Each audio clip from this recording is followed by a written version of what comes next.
বন্ধুরা, দিল্লির এই জয়ে একটা নাম যদি মিস করেন তাহলে বড় ভুল করবেন। প্রথম নিশঙ্কা। হ্যাঁ, এই ছেলেটা না থাকলেই ম্যাচটাই অন্যরকম হতে পারত।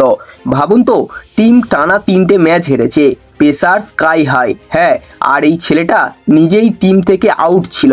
আজ কামব্যাক ম্যাচ। হ্যাঁ বন্ধুরা, মানে চাপটা কল্পনা করতে পারছেন। আর সামনে কে? জোবরা আর্চার, দুনিয়ার ডেঞ্জারাস বোলারদের মধ্যে একজন। কিন্তু নিশঙ্কা মনে হলো আলাদা মুডে নেমে এসেছে আজ। আর্চারকে দাঁড়িয়ে দাঁড়িয়ে মারছে, কোনো ভয় নেই, no hesitation, just pure confidence. হ্যাঁ বন্ধুরা, পাওয়ার প্লের মধ্যেই হাফ সেঞ্চুরি কমপ্লিট, জাস্ট 23 বলে। আর যখন আউট হলো, দিল্লি অলরেডি 9 ওভারে 110 রান, মানে হাফ ম্যাচ তো একাই জিতিয়ে দিয়ে গেল। একেই বলে ডিম স্টার্ট। আর জানেন ওর ইন্সপায়ারকে? বিরাট কোহলি। আজকে এক্স্যাক্টলি বিরাট কোহলির মতনই খেললো, রান চেসে জিরো পেসার, ইভেন জার্সি নাম্বারও 18।